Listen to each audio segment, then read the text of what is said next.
Security valuations lecture number 4।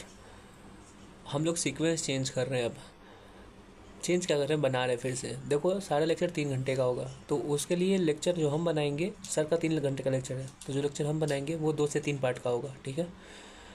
अब तो lecture जो पहला लेक्चर होगा 3 पार्ट का, उसका वो स्टार्ट होगा 0 से। जैसे कि अगर ये लेक्चर पहला, अगर लेक्चर 4 का जो स्टार्ट होगा वो 4.0 से स्टार्ट होगा, उसके बाद होगा 4.1, फिर 4.2। ठीक है। तो 0.0 जो होगा वो पहला लेक्चर होगा। ठीक है। इससे पहले जो लेक्चर बनाए थे हम, उसमें बोलते हैं 4 पार्ट 1, तो वो 4.0 है। ठीक है। तो अब से वैसी सीक्वेंसिंग आएगा। हम यूट्यूब का जो 4.0 वाला जो था, उसका हेडिंग में भी हम लिखे हैं कि नेम्ड एज 4 पार्ट 1, लेकिन एक्चुअली 4.0 है। ठीक है, डन। अब जो बना रहे हैं वो होगा lecture 4.1, second part of lecture 4। ठीक है, स्टार्ट करते हैं। अभी तक हम लोग KE निकालना, कॉस्ट ऑफ इक्विटी या रिक्वायर्ड रेट ऑफ रिटर्न निकालने का फॉर्मूला क्या सीखे हैं? RF plus beta RM minus RF। ठीक, जहाँ पे RM माइनस RF को मार्केट रिस्क प्रीमियम भी बोलते हैं। ठीक है। एक और चीज़ सीखे हम लोग कि अगर परपेचुअल कैश फ्लो है, परपेचुअल कैश फ्लो कि लगातार वो कैश फ्लो आने वाला है, और अगर कांस्टेंट ग्रोथ रेट है, तो अगर कांस्टेंट ग्रोथ रेट होता है और परपेचुअल कैश फ्लो है, तो हम लोग फॉर्मूला से PV निकाल देते हैं उसका, डे ज़ीरो का।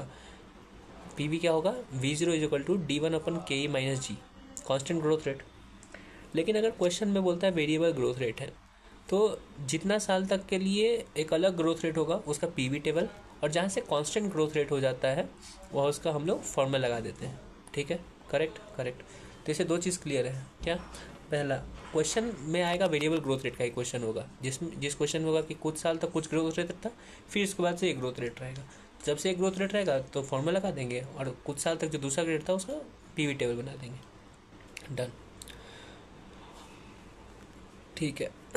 लेकिन अब हम लोग क्या सीखने वाले हैं कि KE निकालने का फॉर्मूला। हम लोग तो अभी एक जानते हैं फॉर्मूला, RF वाला, RF और RM वाला फॉर्मूला जानते हैं, लेकिन KE निकालने का 2 और फॉर्मूला है। टोटल 3 फार्मूला होगा कॉस्ट ऑफ इक्विटी या फिर रिक्वायर्ड रेट ऑफ रिटर्न निकालने का। एक सीख चुके हैं, दूसरा बताते हैं। दूसरा फार्मूला एक ये जो हम लोग अभी सीखे हैं, V0 is equal to D1/KE minus G, उसी से डिराइव हुआ है KE निकालने का। जो फार्मूला है V0 is equal to D1/KE minus G, उसमें से KE को बाहर निकाल देंगे तो KE का फॉर्मूला बन जाएगा। क्या फॉर्मूला बनेगा? एग्जाम्पल देते हैं कि एग्जाम्पल का फॉर्मूला का डेरिवेशन सिखाते हैं। क्या है formula? V0 is equal to D1/KE minus G कर देते हैं। क्या निकालने के लिए? Present value of perpetual cash flow with constant growth rate. हमको सिर्फ KE निकालना है। मान लेते हैं हमको V0 पहले से पता है, D1 पता है, G पता है, KE नहीं पता है। KE कैसे निकालेंगे बताते हैं। V0 इक्वल इधर है नीचे, डिवाइडेड में K माइनस G है, तो अगर जो नीचे वाला डिवाइजर, जो नीचे डिवाइडेड में है, उसको उधर इक्वल के उधर करेंगे तो मल्टीप्लाई हो जाएगा। तो क्या हो जाएगा? V0 multiplied by KE minus G, K minus G bracket में और V0 बाहर, इज इक्वल टू D1 हो जाएगा। ठीक है। अब V0 को वापस इधर ले आओ, K minus G is equal to D1/V0, क्योंकि इधर V0 तो मल्टीप्लाई में था, इधर डिवाइड में। ठीक है। हमको KE निकालना है, तो G को इधर ले आओ। G इधर माइनस में था, उधर जाएगा तो चला जाएगा प्लस में, तो KE is equal to D1/V0 plus G हो जाएगा। KE का आंसर आ गया, KE निकल गया। ठीक है। लेकिन जब तुम फॉर्मूला देखोगे तो फॉर्मूला में क्या है? फॉर्मूला KE का फॉर्मूला ये आता है, KE is equal to D1/V0 into 100 bracket में प्लस G। अभी जो हम लोग डिराइव किए तो उसमें इंटू 100 नहीं था। क्यों नहीं था?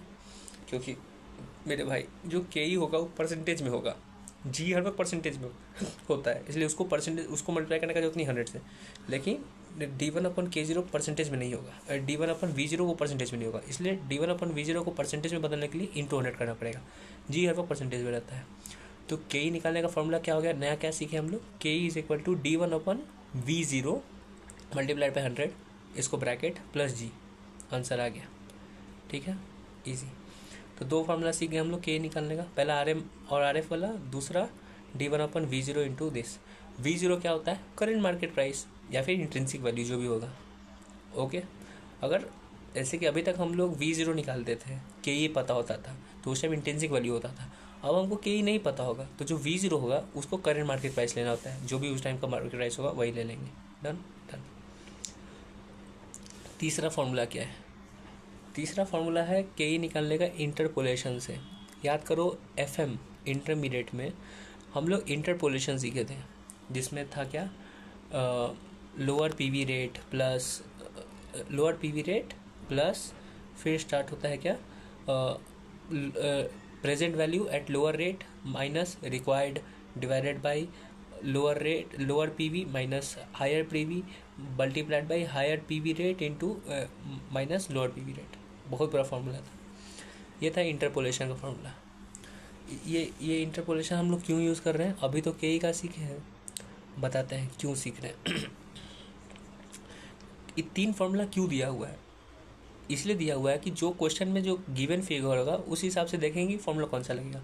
अगर क्वेश्चन में RM और RF दिया हुआ है तो के वैसे निकाल लेंगे। अगर क्वेश्चन में RM RF नहीं दिया हुआ है तो हम लोग क्या यूज़ करेंगे, हम लोग फिर वो वाला फॉर्मूला यूज़ करेंगे, कौन सा, D1/V0 × 100 + G। कब यूज़ करेंगे, इसके पीछे का लॉजिक ये है, याद करने का तरीका कि कब यूज़ करेंगे, इस डेरिवेशन में छुपा हुआ है। हम लोग ये फॉर्मूला कहाँ से डिराइव किए थे, जो अभी डिराइव किए हैं के निकालने का, कहाँ से डिराइव किए थे, perpetual cash flow with constant growth rate का जो फॉर्मूला था उसी से ये चीज़ हम लोग डिराइव किए हैं। Perpetual cash flow with constant growth rate का फॉर्मूला था V0 = D1/K - G, करेक्ट। इसी में से हम लोग के निकालने का भी सीखे हैं। तो ये वाला जो मेथड है के = D1/V0 × 100 + G, ये तब यूज़ करेंगे जब क्वेश्चन में बोलेगा कि perpetual cash flow with constant growth rate है, या तो सीधा बोल रहा है कि cash flow with constant growth rate, या फिर कोई दूसरा चीज़ तुमको नहीं दिख रहा है, वेरिएबल ग्रोथ रेट नहीं दिख रहा है, एक ही ग्रोथ रेट दिया हुआ है, तब हमको ये फॉर्मूला यूज़ करना है। लेकिन अगर क्वेश्चन में तुमको बोल रहा है कि 2 ग्रोथ रेट है, that is variable growth rate का क्वेश्चन है कि कुछ साल तक कुछ ग्रोथ रेट, उसके बाद से कांस्टेंट ग्रोथ रेट, तो जब ये बोलेगा ना तब तुमको इंटरपोलेशन यूज़ करना है। क्लियर एंड क्लियर, फिर से समझ दे रहा है। RMRF दिया हुआ है तो के RMRF निकाल दो। अगर RMRF नहीं दिया हुआ है लेकिन एक ही ग्रोथ रेट दिया हुआ है तो जो कांस्टेंट ग्रोथ रेट का फॉर्मूला है वो लगा दो। अगर वेरिएबल ग्रोथ रेट है कि कुछ साल तक कुछ ग्रोथ रेट, उसके बाद कांस्टेंट ग्रोथ रेट, तब इंटरपोलेशन करना है। ठीक है, 3 फॉर्मूला हो गया के निकालने का। ठीक है भाई, और एक और चीज़ याद करने का तरीका कि इंटरपोलेशन कब यूज़ करना है, इंटरपोलेशन तब यूज़ करना जब 2 को तुमको रेट दिया हुआ रहेगा पीवी निकालने का, कोई एक रेट नहीं होगा। क्वेश्चन में ही 2 को पीवी रेट तुमको दिया होगा, ये कोई हालत में दिया रहेगा। ICI को पता है कि स्टूडेंट के पास टाइम नहीं है कि याद करेगा कि लोअर रेट क्या ले, हायर रेट क्या ले, इतना दिमाग नहीं।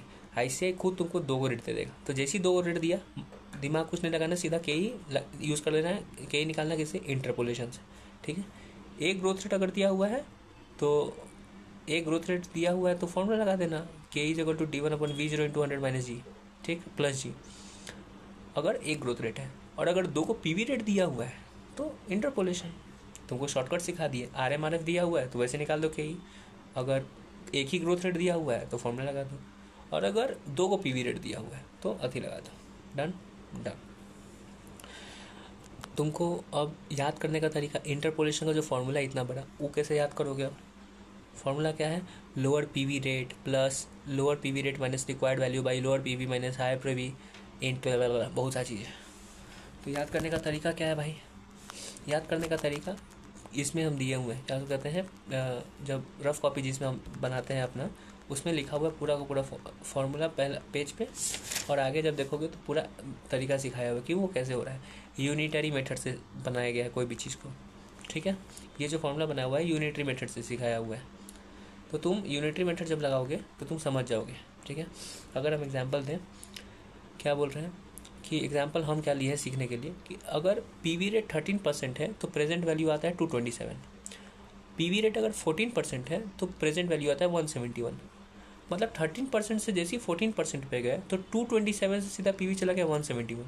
मतलब 1% के चेंज की वजह से कितना डिफरेंस आ गया पीवी में, 55 का, 227 से 171। तो सिर्फ 13% से 14% जाने से पीवी में कितना चेंज आया, 55 का। ठीक है, तुमको रिक्वायर्ड पीवी है तुम्हारा कितना, 200 रुपया, 13 पे आ रहा है 227, 14 पे आ रहा है 171, तो एक्चुअल कितना परसेंट यूज़ करेंगे कि पीवी मेरा 200 आएगा, उसके लिए यूनिटरी मेथड है। 1% = 55 है, तो अगर 55 = 1% है तो 200 = कितना परसेंट होगा, उसको निकालने के लिए क्या सीखेंगे, 55 = 1%, 1 = 1/55, 200 = 1/55 × 200। आंसर आ गया। तुमको परसेंटेज समझ में आ जाएगा कि कैसे कैसे कितना परसेंटेज पे चेंज होगा। वैसे करके जब तुम निकालोगे तो तुम समझोगे कि ये फॉर्मूला डिराइव कैसे हुआ है, तुमको क्लीन एंड क्लियर समझ में आ जाएगा। ठीक है, डन। ओके, इंटरपोलेशन सीख गया। वैसे क्वेश्चन नंबर 21 में आओगे तो अब इसके ऊपर 2 क्वेश्चन है, क्वेश्चन नंबर 21 और क्वेश्चन नंबर 22।